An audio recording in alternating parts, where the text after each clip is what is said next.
శంఖారావము. మన recording number ఇది 64.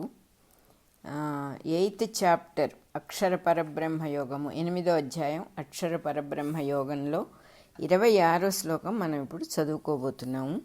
ఇక్కడ హెడ్డింగ్ స్థూలము సూక్ష్మము.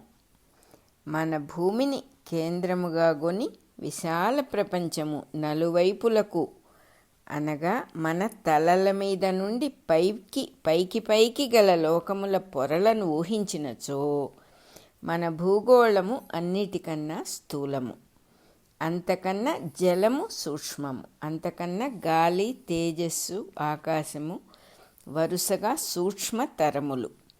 ఆకాశము కన్నా మనస్సు, చిత్తము, బుద్ధి, అహంకారము క్రమముగా సూక్ష్మతరములు. అన్నిటికన్నా విశాలమైన అహంకారమే పరబ్రహ్మము.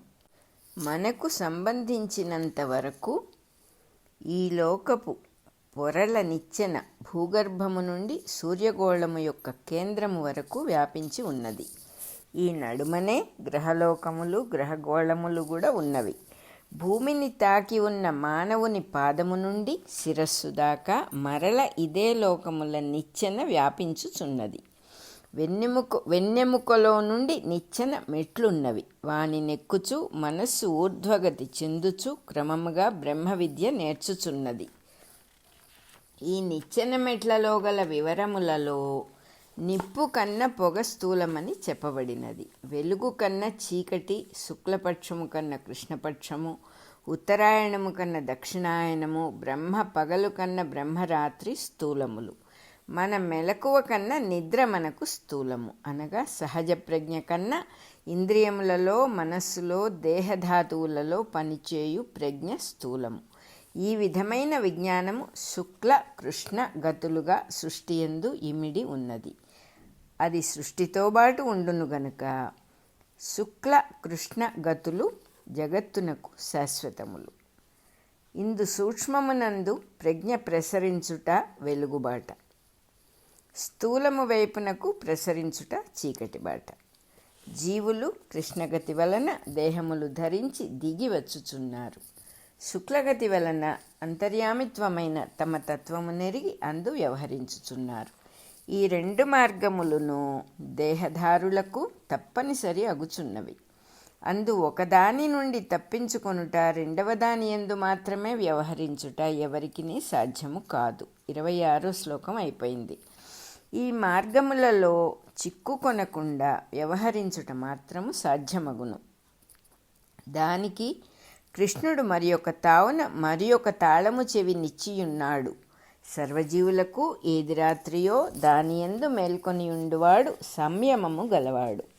ఇతరులు దేనియందు మేల్కొనియుందురో ఆ ప్రజ్ఞ అతనికి నిద్ర వంటిది, అనగా దానియందు అతనికి అస్తిత్వము ఉండదు. ఇందలి భావమేమనగా సంయమము లేనివారు ఇంద్రియముల యందును వాని ప్రవృత్తుల యందును మేలుకొని పనిచేయుచు కర్మను సృష్టించుకొందురు. సంయమము కలవారు దేహేంద్రియ మనస్సులకు అతీతమైన తనయందుండగా కర్తవ్యము కొరకై దేహేంద్రియాదులు వినియోగపడుచుండును. ఈ రెండు అంశములను సమన్వయము చేయవలెను.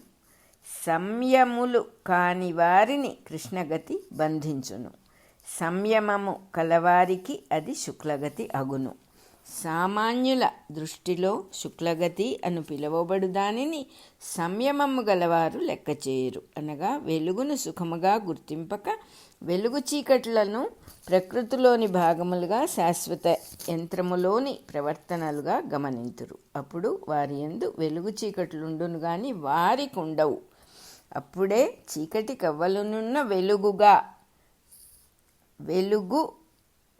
చీకటి కవ్వలనున్న వెలుగని వేదములయందు చెప్పబడిన సనాతనమైన పురుషతత్వము వారి యందు భాషించును. ఇంద్రియాదుల సుఖములాశించిన వారు ఎట్లు కర్మబద్ధులగుచున్నారో అట్లే సత్కర్మల సుఖము నాశించిన వారు కూడా బద్ధులగుచున్నారు. వారు సత్ప్రవర్తనము కలిగి ఉండి కూడా దుఃఖించుచున్నారు. నేనెవరికిని అన్యాయము చేయలేదు, నాకిట్టి బాధలు కలుగనేలా అని కొందరు బాధపడుచున్నారు. నేను వేదములను చదివి యజ్ఞయాగాదులను ఆచరించుచున్నాను. నా దేహము కూడా రోగాదులతో బాధపడుటయ్యేలా అని వాపోవచ్చున్నారు. నేను లోకోపకారము చేయవలెనని పాటుపడినను నలుగురు కలిసి వచ్చుట లేదు. ఈ సమాజము నన్ను అర్థము చేసుకునుట లేదు అని వెష్టపడువారు ఉన్నారు. నేను నిరంతరము దానబుద్ధి కలిగి అన్నదానములు చేసి తిని, బాధలలో ఉన్నవారిని ఆదుకొంటిని, ఉద్యోగములు ఇప్పించి తిని, ఎవ్వరి నుండియో ఏమీయూ పుచ్చుకొనలేదు. అట్టి నాకు చివరికి దారిద్ర్య బాధ ఎలా అని విలాపము చేయువారు ఉన్నారు. ఇట్టివారందరి దృష్టిలో సత్కర్మాచరణము కృష్ణగతిని తప్పించుకొని శుక్లగతిలోనికి గుబేలున దుముకుట అనిపించును. దానితో దుమికిన వెదుక లోతు తక్కువగుట వలన రాళ్ల దెబ్బలు తగులును. కృష్ణుడు చెప్పిన సంయమమును అభ్యసించిన వాడు సత్కర్మాచరణము చేయుట కృష్ణగతిని తప్పించుకొనుటకు కాదు.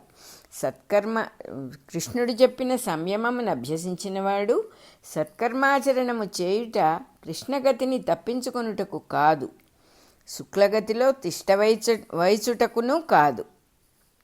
అతని దృష్టిలో శుక్లగతికి ప్రత్యేకమైన అస్తిత్వము లేదు.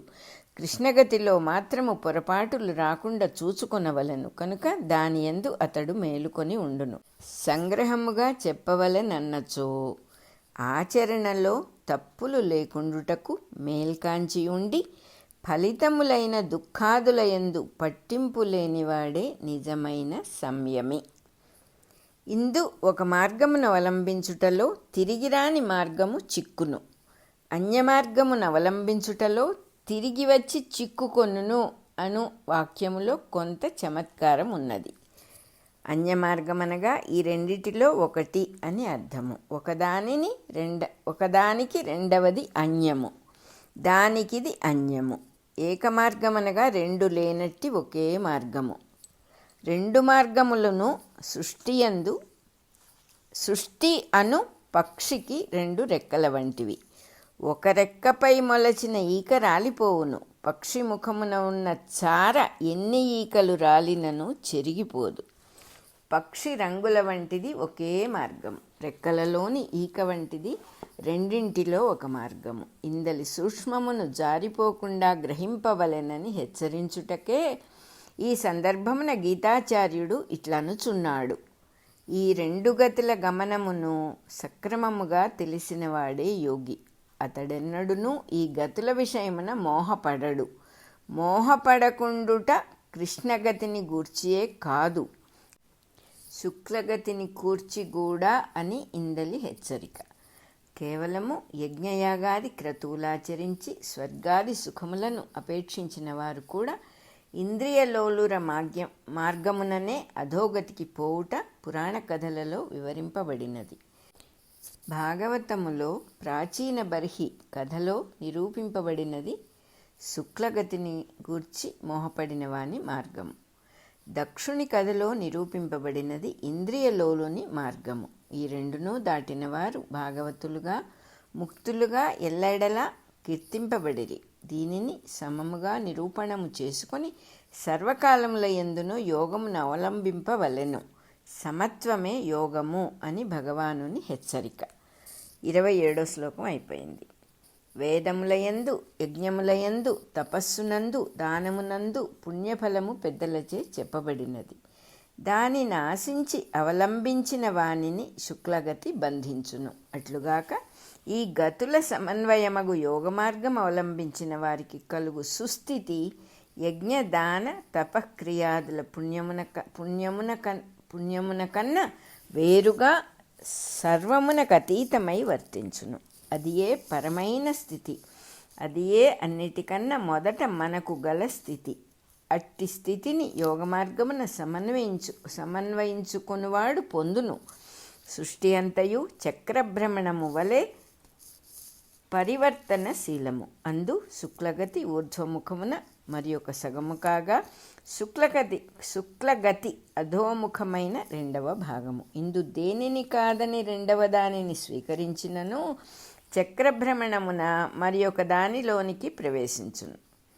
ఇది కాక చక్రమునకు కేంద్రమున తానున్నచో, ఇది కాక చక్రమునకు కేంద్రమున తానున్నచో ఈ రెండిటికీ అతీతుడుగా ఉండుట సాధ్యమగును. తాను కేంద్రమని తెలియుట ఇందలి విద్య.